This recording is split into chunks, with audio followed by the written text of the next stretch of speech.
M Kumar mathematics classes.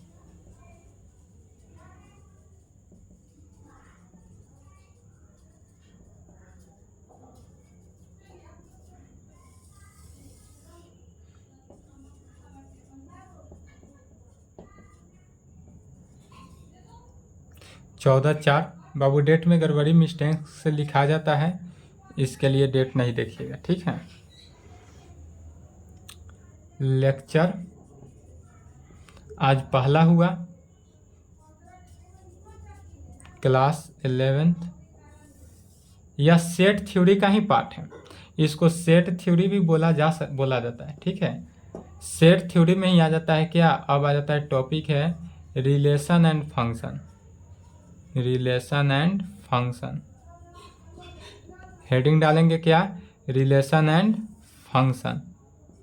यह relation and function जो है आपको 12th क्लास में भी मिलेगा, बट 12th क्लास में हम सबसे लास्ट में पढ़ाते हैं, इसलिए क्योंकि आप 11th में हम सबसे पहले ही पढ़ा रहे हैं और 12th में लास्ट में पढ़ाते हैं, क्योंकि यह रिलेशन फंक्शन है ही ऐसा खतरनाक सब्जेक्ट जो अगर पहले ही हम पढ़ा देंगे तो आपका और मेरा रिलेशन समाप्त हो जाएगा।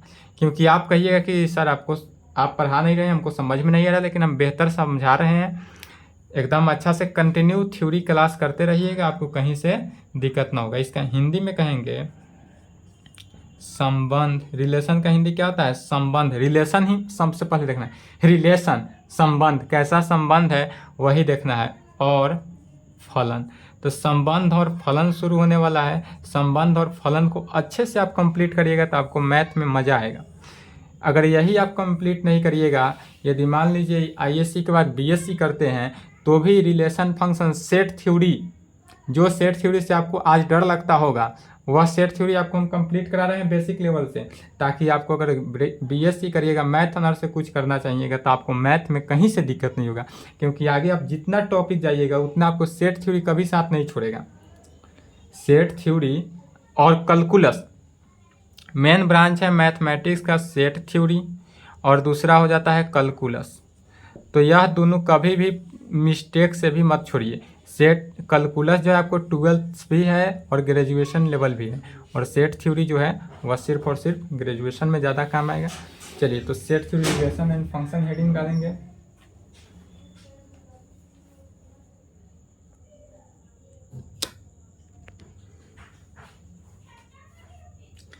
लिखेंगे suppose A and B are any two non empty set, then each subset of A cross B is called a relation from A to B। क्या बोल रहा है, कहेंगे कि suppose A and B, A और बी कोई set है, A और B are any two non empty set. A set और बी सेट दोनों के दोनों सेट कैसा है, नॉन एम्प्टी सेट है। यह नॉन एम्प्टी माने खाली सेट है, फाई सेट है। देन तब each subset of A cross B, A set और बी सेट को जब मल्टीप्लाई करते हैं वह is called relation from A to B. तब वह रिलेशन जो है वह ए से बी में होता है। ए से बी में रिलेशन कब होगा, जब यदि हम सेट ए को सेट बी के साथ अगर हम मल्टीप्लाई करते हैं तब, जो क्या है नॉन एम्प्टी सेट है, जो एम्प्टी सेट न हो, खाली न हो, वैसा सेट होना चाहिए जिसमें कुछ न कुछ सेट हो। जैसे यह क्या हो गया, एम्प्टी सेट हो गया, और यह क्या हुआ, नॉन एम्प्टी सेट। टू क्या हुआ, नॉन एम्प्टी सेट, ये हम कुछ भी डाल सकते हैं, बस खाली सेट नहीं होना चाहिए। तो यहाँ लिखें, इतना लिखे, उसके आगे देखते हैं, इसको एग्जाम्पल के थ्रू समझते हैं।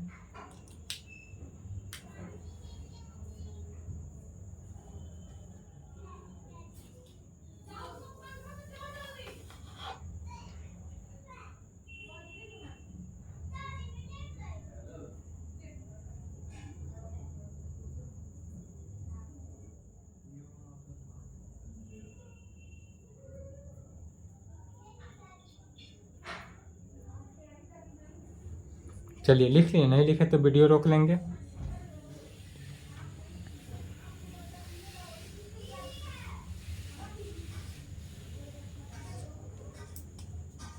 क्या लेना है, क्या है कि ए और बी कोई नॉन एम्प्टी सेट लेना है। सपोज अपने से सोचना है, तो जैसे कि एग्जाम्पल में कोई सेट ए ले लेते हैं, सेट ए का नाम सेट ए ले लेते हैं जो नॉन एम्प्टी हो। क्या लेना है, वैसा सेट जो एम्प्टी खाली ना हो, तो जैसे 1 हो गया, 2 हो गया, 3 हो गया, नॉन एम्प्टी सेट ए ले लिए। क्या किए, नॉन एम्प्टी सेट ए ले लिए।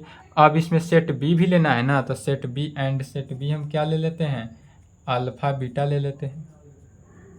यदि सेट ए हम 1 2 3 ले लिए और सेट बी क्या किए, अल्फा बीटा के फॉर्म में ले लिए, तब इसमें हम क्या निकालना है, ए क्रॉस बी। सबसे पहले ए क्रॉस बी निकालेंगे, तब वह जो है सेट ए और सेट बी का क्या होगा, रिलेशन होगा। तो सबसे पहले हम ए क्रॉस बी देखते हैं, ये आपको 12th में भी मिलेगा, ग्रेजुएशन में भी मिलेगा। तो ए क्रॉस बी हम सबसे पहले कैसे निकालेंगे वह समझते हैं। यदि हमको ए क्रॉस बी निकालना हो तो सबसे पहले सेट ए लिखेंगे। सेट ए कितना है, 1 2 3। इसको क्रॉस मैंने मल्टीप्लाई करना है किसके साथ, सेट बी के साथ। सेट बी कितना हो गया, अल्फा बीटा। अब इसके साथ मल्टीप्लाई करेंगे तो कैसा होगा, सेट को ऑलवेज मिडिल ब्रैकेट में ही लिखते हैं। फिर देखेंगे अब क्या करेंगे, इसको मल्टीप्लाई करना है तो 1 को मल्टीप्लाई करना है अल्फा के साथ, अब फिर 1 को मल्टीप्लाई करना है बीटा के साथ। 2 को मल्टीप्लाई करेंगे अल्फा के साथ, फिर 2 को मल्टीप्लाई करेंगे बीटा के साथ। 3 को मल्टीप्लाई करेंगे अल्फा के साथ, फिर 3 को मल्टीप्लाई करेंगे बीटा के साथ। तो कैसे लिखेंगे, तो 1 को अगर हम अल्फा के साथ मल्टीप्लाई करते हैं तो 1 अल्फा कोमा, दोनों के बीच में भी कोमा, बाहर भी कोमा। 1 को फिर बीटा के साथ तो 1 बीटा कोमा, 2 को अल्फा के साथ तो 2 अल्फा, 2 को बीटा के साथ तो 2 बीटा, 3 को अल्फा के साथ तो 3 अल्फा, 3 को फिर बीटा के साथ तो 3 बीटा। चलिए इस प्रकार से मल्टीप्लाई करते हैं दो सेट को और इतना लिखें। तब अब इसमें कहेंगे, यदि यह लिख लिए,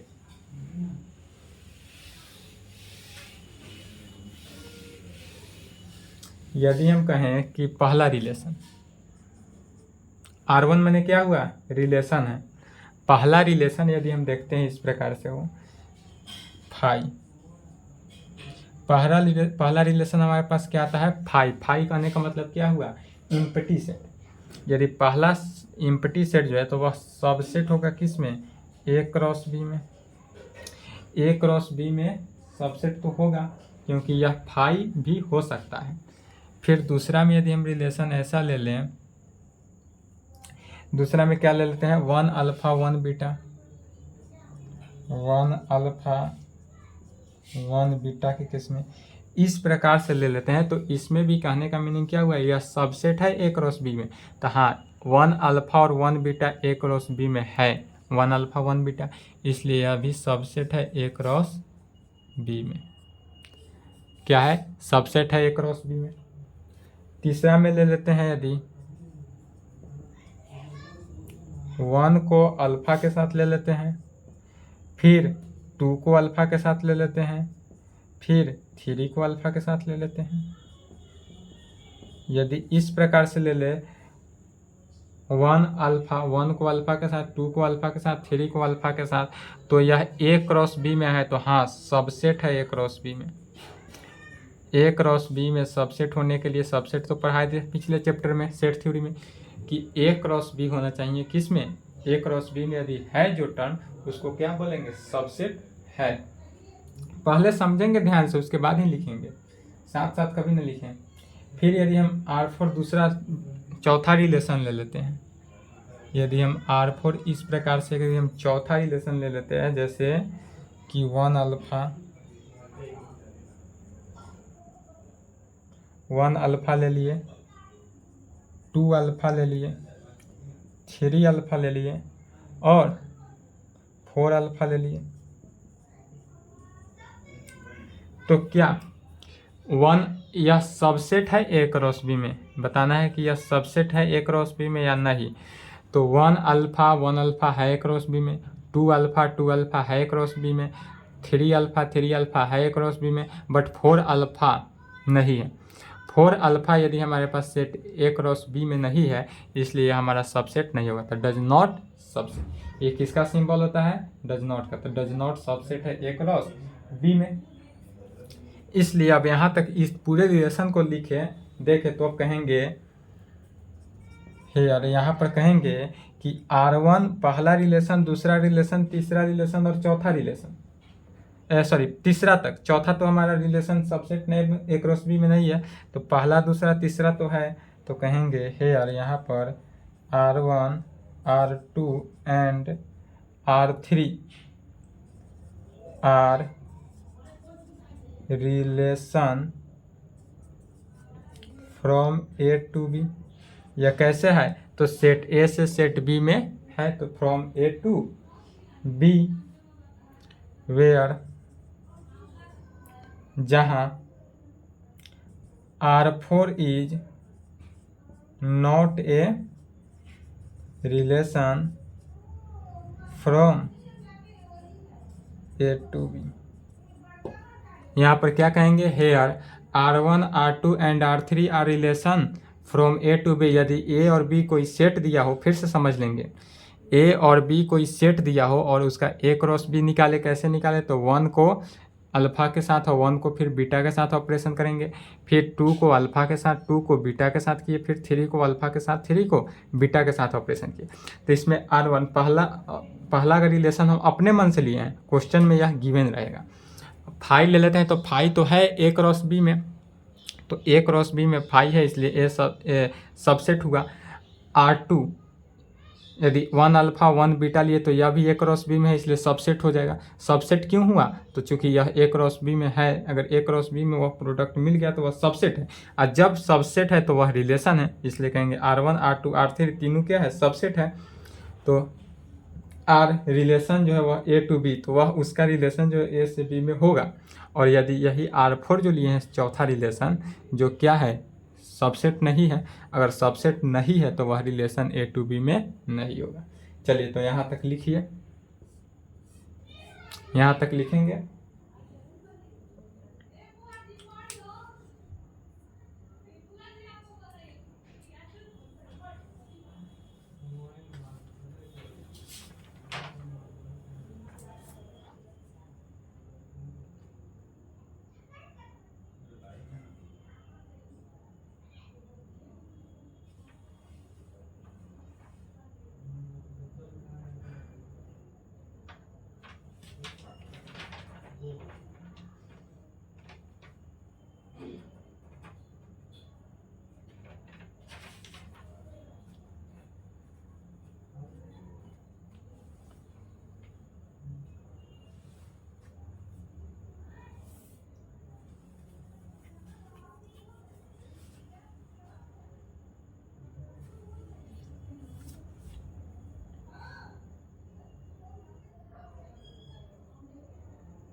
चलिए लिखे, नहीं लिखे तो वीडियो रोक लें।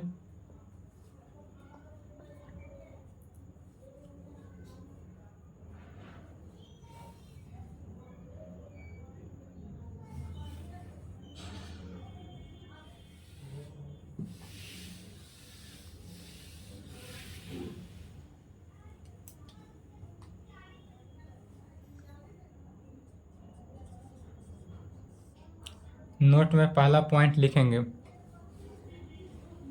यह सब पॉइंट ध्यान देने वाला है। कहेंगे पहला, फिर समझेंगे। इफ यदि आर जो है, आर किसको? रिलेशन को ही डिनोट करते हैं।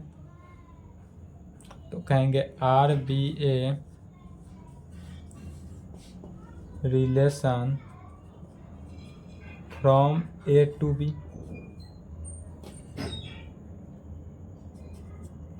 क्या कहेंगे? इफ यदि R be A relation from A to B, R जो है वह ए और बी के बीच में रिलेशन होगा, देन कब होगा? तब जब आर जो है वह सबसेट होगा ए क्रॉस बी में। तो इफ यदि R be A relation from A to B होगा कब? देन तब होगा जब आर जो है वह सबसेट होना चाहिए ए क्रॉस बी में। यदि ए क्रॉस बी जो है सबसेट है आर के तो वह होगा, अदरवाइज नहीं होगा। दूसरा नंबर पॉइंट देखेंगे कि इफ यदि ए बी जो है, इफ यदि a b belongs to R, मतलब कि ए बी जो है वह रिलेशन है, बिलोंग्स टू आर कर रहा है, देन तब उस कंडीशन में कहेंगे इट कैन बी रिटेन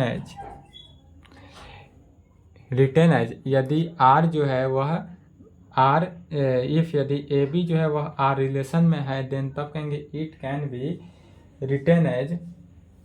ए का रिलेशन जो है वह किसके साथ? बी के साथ। ए का रिलेशन हम किसके साथ लगाएंगे?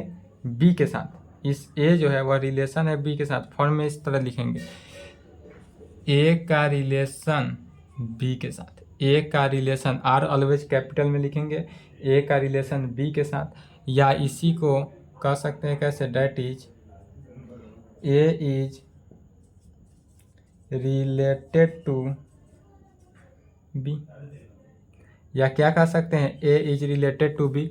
रिलेशन है, माने रिलेशन में संबंध है, आपका भी किसी के साथ संबंध है, वही सेम संबंध ए का रिलेशन जो है वह बी के साथ होगा, तो इस प्रकार से लिखेंगे, अर्थात ए इज रिलेटेड टू बी।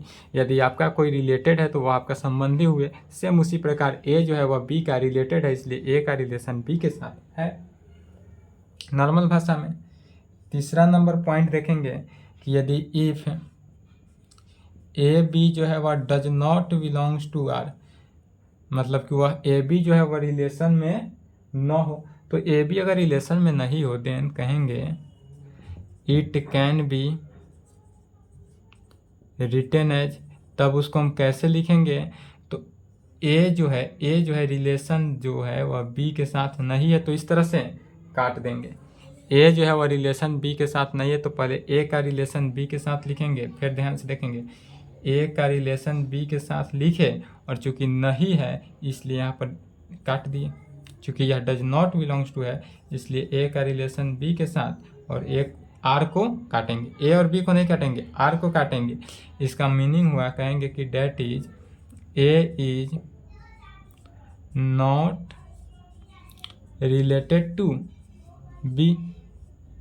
यदि मान लीजिए कि ए जो है वह बी से रिलेटेड नहीं है, माने ए जो है बी को जानता नहीं है, तो उसका रिलेशन हुआ नहीं, इसलिए नॉट बिलोंग्स टू। चौथा नंबर में कहेंगे यदि ए और बी जो है इनवर्स में दे दे, ए और बी का जो है वह इनवर्स दे दे, तो ए और बी जो है इनवर्स इज इक्वल टू क्या होता है? बी ए में ए और बी का इन्वर्स जो है वो बी ए के इक्वल होता है। पांचवा पॉइंट देखेंगे कि यदि आर का इन्वर्स निकालते हैं फिर इसका दोबारा इन्वर्स निकालते हैं तो वह आर के इक्वल होता है, मतलब कि किसी का रिलेशन का इन्वर्स निकालेंगे फिर उसका इन्वर्स, अर्थात कि कोई भी रिलेशन है उसका उल्टा किए फिर उसका उल्टा करेंगे तो वह फिर उसी रिलेशन के बराबर आएगा। जैसे कि मान लीजिए समझने के लिए कि जैसे एक टीचर हुआ और एक स्टूडेंट हुआ, टीचर और स्टूडेंट में एक रिलेशन होता है, यदि टीचर को उल्टा करेंगे तो इन्वर्स हुआ, स्टूडेंट हुआ तो वही हुआ, और फिर इसका स्टूडेंट का इन्वर्स कर देंगे तो क्या हुआ? टीचर हुआ। टीचर का स्टूडेंट और स्टूडेंट का टीचर, सेम उसी प्रकार से। चलिए तो यहाँ तक लिखे, पांचों पॉइंट लिखे, उसके आगे देखते हैं।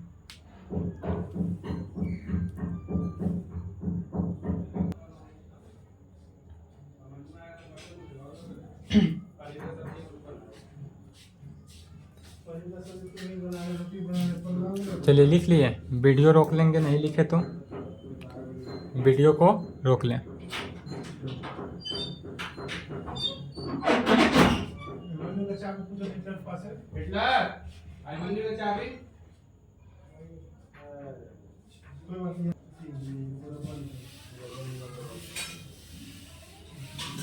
छठा नंबर पॉइंट लिखेंगे, पांचवा हुआ। छठा में लिखेंगे, कहेंगे सिंस यदि, क्या कहेंगे, सिंस यदि फाई जो है वह सबसेट हो ए क्रॉस बी में, क्या हो, यदि फाई जो है वह सबसेट होगा ए क्रॉस बी में, तब कहेंगे सो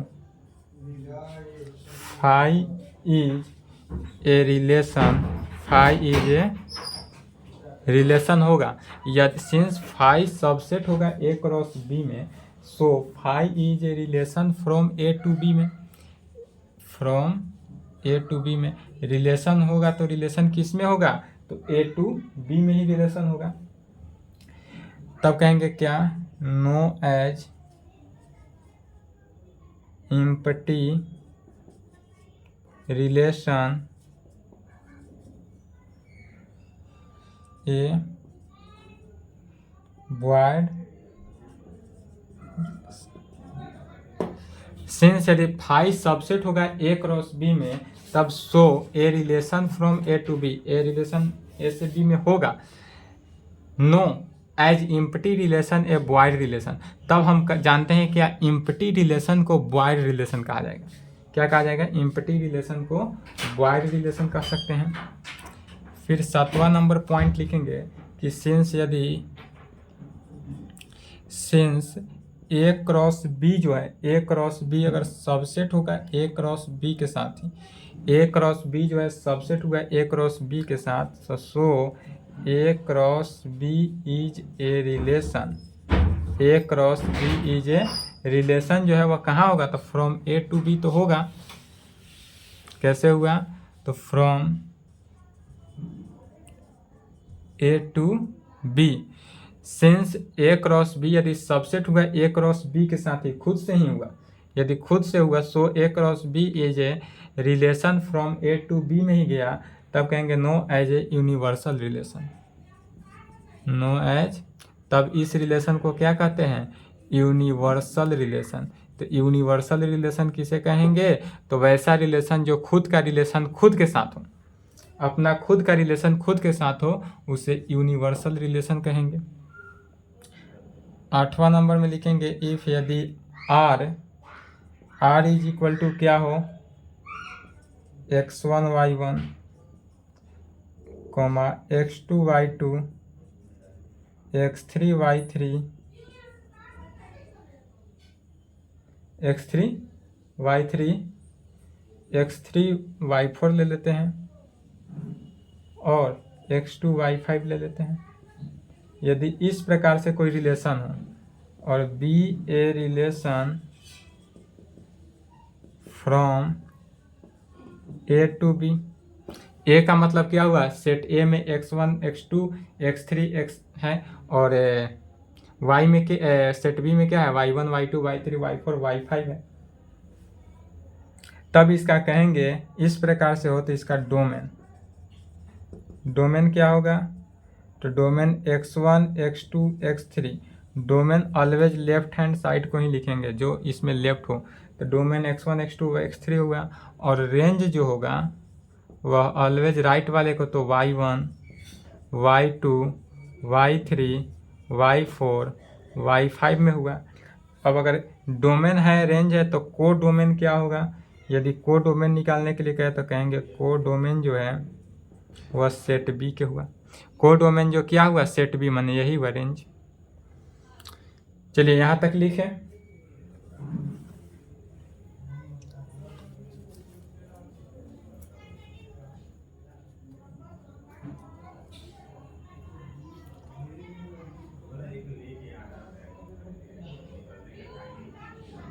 वीडियो रोक लें, वीडियो को क्या करेंगे, रोक लेंगे। वीडियो रोक लिए, चलिए वीडियो रोक लेंगे और 9वां नंबर पॉइंट देखते हैं।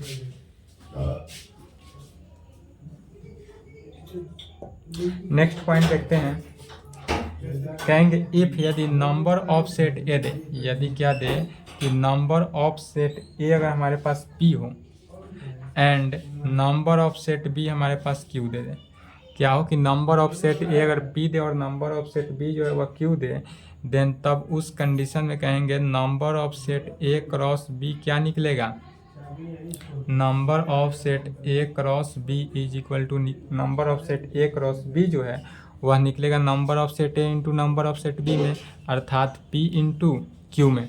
इफ यदि number of set A P दे और नंबर ऑफ सेट बी जो है वह क्यू दे, देन तब उस कंडीशन में number of set A cross B जो है वह P into Q P Q के इक्वल होता है। अर्थात कह सकते हैं कि नंबर ऑफ सबसेट, अर्थात क्या कह सकते हैं लैंग्वेज में, number of subset of A cross B, यदि number of subset of A cross B का नंबर ऑफ सबसेट पूछे तो क्या कहेंगे 2 के पावर पी क्यू दे देंगे। क्या देंगे 2 के power P Q. Number of subset of A cross B जो है वह 2 के पावर पी क्यू हुआ। और यदि नंबर ऑफ रिलेशन का पूछे कि number of relation from A to B में, number of relation from A to B में, तो वह क्या हो जाएगा 2 के पावर पी क्यू ही हुआ। यदि नंबर ऑफ रिलेशन हो तो 2 के पावर पी क्यू ही हुआ। जैसे कि एग्जाम्पल के थ्रू एक देख लेते हैं, क्या कि यदि सेट ए जो है हमारे पास इस प्रकार से दे दे, सेट ए का वैल्यू दे दे A B C D E, set A कितना दे ए बी सी डी ई, और सेट बी जो है वो हमारे पास अल्फा बीटा दे दे। सेट ए दिया है ए बी सी डी ई और सेट बी दिया हुआ है अल्फा बीटा, तब कहेंगे नंबर ऑफ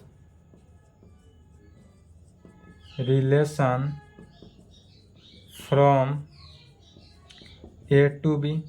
तो number of relation from A to B is equal to क्या हो गया, तो 2 के पावर पी क्यू होता है। फॉर्मूला क्या हुआ 2 के power P Q is equal to 2 के पावर सेट ए से यदि हम नंबर ऑफ सेट ए निकालें, सेट ए से नंबर ऑफ सेट ए कितना निकलेगा, तो अंदर के जितने भी एलिमेंट हो सदस्य हो उस सबको जोड़ देते हैं तो 1 2 3 4 5 गिन लेंगे, 5 है तो 5, और इससे नंबर ऑफ सेट बी कितना निकला 2, इसके अंदर मेंबर कितना है 2 मेंबर है टोटल, तो 2 के पावर पी का वैल्यू कितना है 5 इंटू क्यू का वैल्यू 2, तो इज इक्वल टू 2 के पावर 10 किए, और यही हमारा आंसर।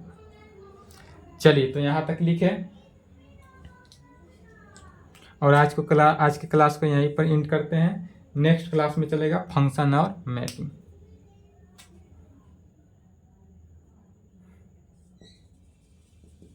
फंक्शन नेक्स्ट क्लास में, फंक्शन को ही मैपिंग भी कहेंगे। रिलेशन समझ लेंगे यहाँ तक रिलेशन में कोई डाउट हुआ हो, कोई कंफ्यूजन हुआ हो तो संपर्क कर सकते हैं। और यहाँ तक लिखे, आज के लिए इतना ही।